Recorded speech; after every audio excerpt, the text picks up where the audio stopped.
Em Rio Verde, a vacinação contra a Covid continua. Hoje está sendo aplicada a segunda dose da vacina. Vamos para Rio Verde, então, conversar com o José Eduardo, que tem todos os detalhes para a gente. É importante as pessoas tomarem aí a segunda dose, não é isso, Eduardo? Boa tarde. José. Um tantão de Eduardo, né, Tiago? Boa tarde para você, para todo mundo que está em casa acompanhando a gente. Muito importante que essa imunização seja completa para que a pessoa fique realmente segura. Hoje aqui em Rio Verde são esperadas 500 pessoas, viu? Que tomaram a primeira dose da AstraZeneca até o dia 8 de março e da Coronavac para quem tomou até o dia 8 de abril. O atendimento vai até às 3 horas da tarde. A vacinação está acontecendo, Tiago, na sede da Vigilância em Saúde aqui de Rio Verde. Não é naquele drive-thru na feira coberta como a gente mostra. É num outro ponto, então muita atenção, pessoal de casa. Na sede da Vigilância em Saúde aqui de Rio Verde. Conto para vocês o endereço. Fica na Rua Brasil, no bairro Gameleira, região sul aqui da cidade. Importante ressaltar, Tiago, que a cidade já vacinou mais de 47 mil pessoas no total. Hoje, Rio Verde tem mais de 23 mil casos confirmados de Covid-19 desde o início da pandemia. E, infelizmente, 532 pessoas já morreram de Covid também aqui na cidade. Então, muito importante, né, Tiago, que as pessoas procurem por essa segunda dose, vacina sim, e que chegue para todos nós. Que chegue para todos nós. José Eduardo Rodrigues. Eu acho muito ruim errar nome de repórter. Quase troquei o nome de Eduardo, troquei o seu. Me desculpa, amigo. Até mais. Um grupo de cientistas da Universidade de Brasília começou uma pesquisa para descobrir se o morcego brasileiro é capaz de carregar o coronavírus. Vamos ao vivo, então, para Lusiânia conversar com o repórter Danilo Moreira. Danilo, como é que está sendo essa pesquisa aí? Boa tarde para você.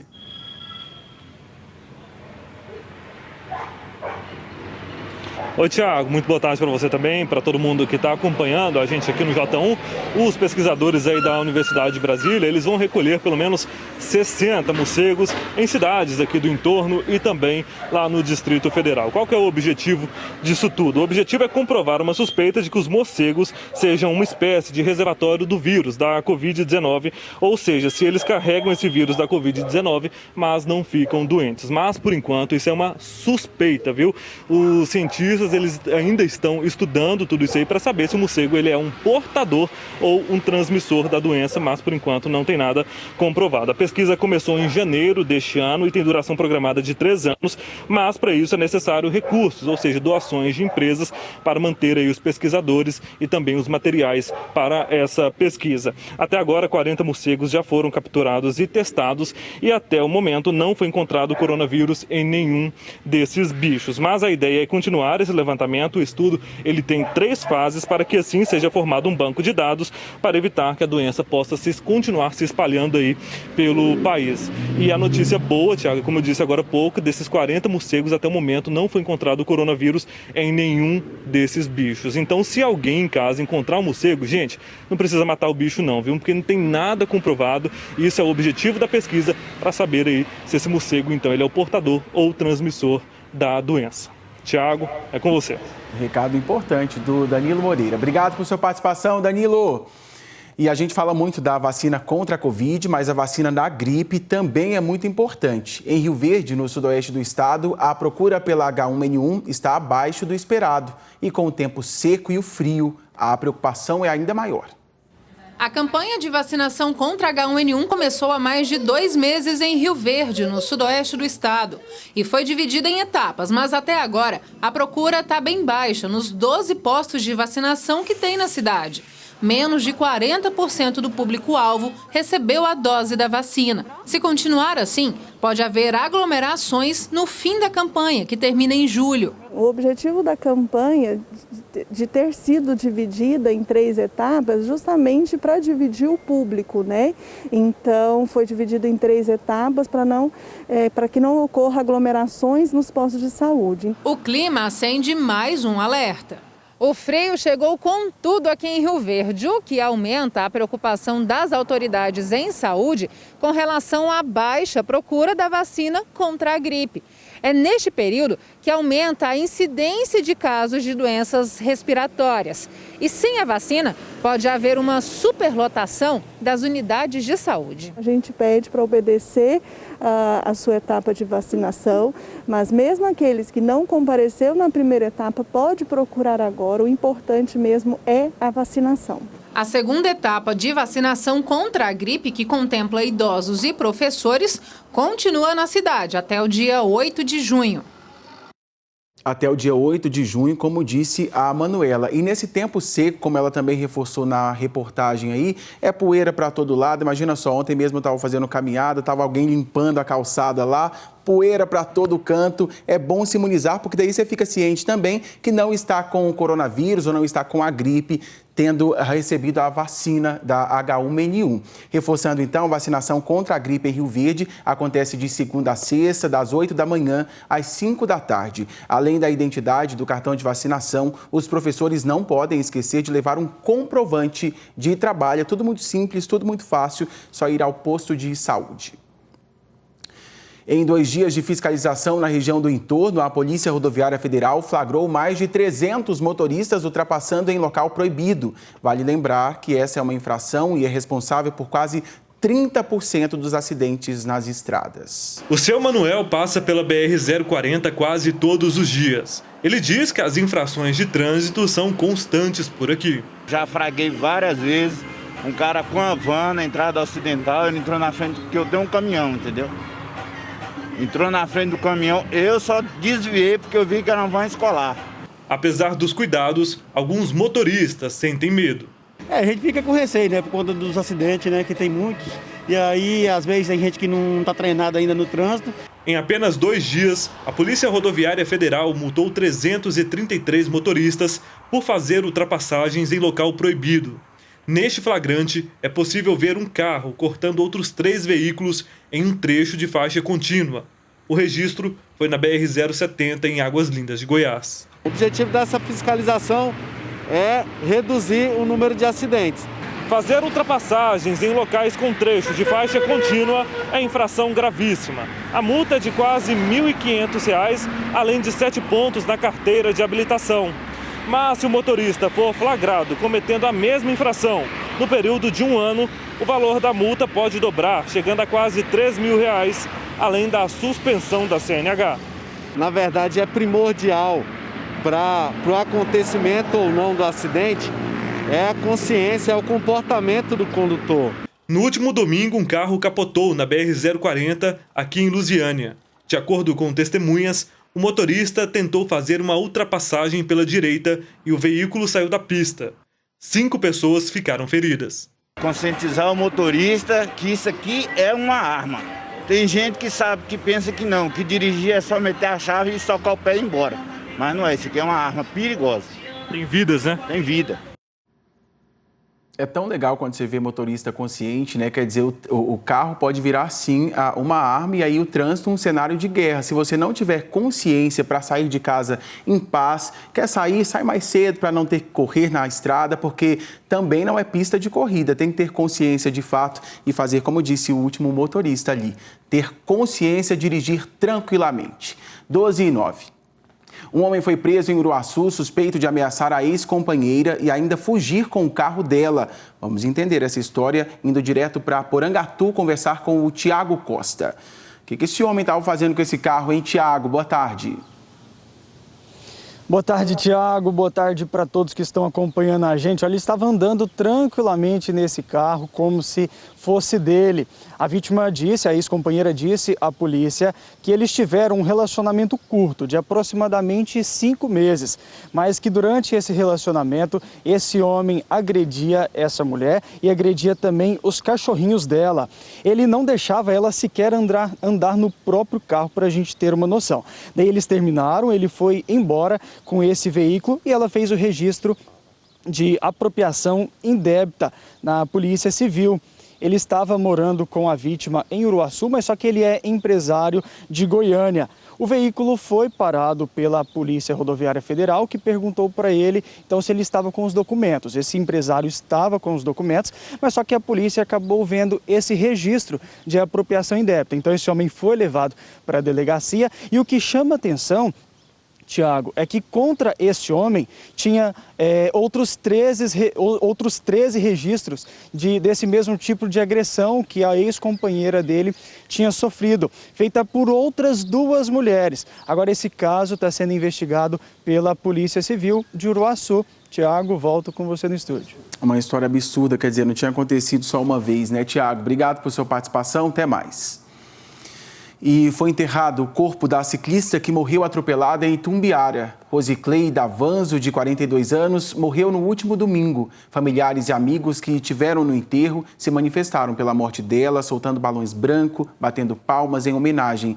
Ela era arquiteta e morava em Itumbiara, no sul do estado. A vítima foi atropelada enquanto pedalava com o marido e amigos na BR-153. Um homem morreu depois de ser atropelado por um carro na GO 164 em Santa Helena, na região sudoeste do estado. O movimento de veículos estava bem intenso na hora do acidente. Os bombeiros foram chamados, mas a vítima não resistiu aos ferimentos. O homem estava sem os documentos. O corpo foi levado para o IML de Rio Verde. Olha só essa, um vídeo que está circulando nas redes sociais mostra o momento que uma briga acaba em atropelamento lá em Morrinhos, no sul do estado. Vamos para Itumbiara então, bater um papo com a repórter Luana Nunes, que tem as informações. Ô Luana, eu quero saber o que aconteceu e eu vi esse vídeo antes, tivemos a preocupação até de pausar ali, porque são imagens muito fortes. Explica pra gente como é que foi essa briga. Boa tarde. Ei, Tiago, boa tarde para você e para todos. Realmente um vídeo muito impressionante, né? A gente fica assim sem entender como que uma pessoa tem coragem de fazer isso. E olha só, um dos homens aí envolvidos nessa confusão, ele está internado e o estado de saúde dele é grave, viu? Esse rapaz está entubado. Esse foi o boletim do Hospital de Urgências de Goiânia. Esse homem de 33 anos, ele foi atropelado após uma discussão em um bar no último domingo em Morrinhos. Esse homem e a esposa dele se desentenderam com um casal em um primeiro bar. Depois, os 2 casais seguiram, né, para um segundo bar e foi lá que aconteceu aí essa confusão. A esposa, né, do outro casal pegou o carro e atropelou esse homem de 33 anos e ela acabou acertando também aí um funcionário do bar que estava tentando separar a briga e, né, estava trabalhando e infelizmente também acabou se envolvendo na confusão. As imagens dessa briga são aí, né, impressionantes. A gente fica sem entender, né, o porquê disso. A polícia ainda não divulgou qual teria sido aí a causa dessa confusão, mas a Polícia Civil está investigando o caso e hoje vai ouvir 3 testemunhas que estavam aí e acompanharam essa situação para tentar entender aí esse motivo, mas nada justifica, né, Tiago? Nada justifica, falta empatia, inclusive o rapaz atropelado está internado aqui no Hugo, em Goiânia. A gente sabendo o estado de saúde dele, a gente passa para vocês aqui no Jornal Anhanguera. Obrigado por sua participação, Luana. Até mais. Cresceu o número de ocorrências do golpe do Pix em Rio Verde. Agora são 10 casos em investigação. A Polícia Civil reuniu as vítimas e até o PROCON para tentar resolver os casos. A servidora pública prefere não mostrar o rosto. Ela perdeu todas as economias dos últimos anos, R$37 mil. Entrei no aplicativo e acionei o Pix. Eu fui mexer na minha galeria para pagar um pouco de foto, tinha uma foto do meu saldo bancário. No outro dia de manhã eu fui olhar meu saldo, tinha levado até meu limite. A polícia reuniu as vítimas do golpe do Pix. Em Rio Verde já são 10. E a história de prejuízo que se repete. Em uma semana a professora perdeu o salário, o produtor rural sequer teve acesso ao investimento da venda de uma área e empresários também caíram no golpe. Para que essas vítimas possam ter todas as orientações também referente a eventuais ressarcimentos em razão dos prejuízos causados. Os registros são de um mesmo banco, da Caixa Econômica Federal. As contas das vítimas foram zeradas e elas ainda receberam mensagens informando que os valores foram transferidos num Pix. A polícia diz que o golpe é o mesmo, mas aplicado de formas diferentes. O PROCON também começou a registrar os casos. Segundo a coordenadora, a Caixa será notificada por apresentar indícios de falha na prestação do serviço e por não criar mecanismos que garantam a segurança do cliente. O banco tem um prazo de 10 dias úteis para informar ao PROCON o procedimento que aconteceu com o consumidor. E após isso, caso não resolvido, o banco será autuado, por uma multa administrativa. Ministério Público e Polícia Federal também estão acompanhando. Se identificados, os criminosos podem responder pelo crime de estelionato, com pena de até 5 anos.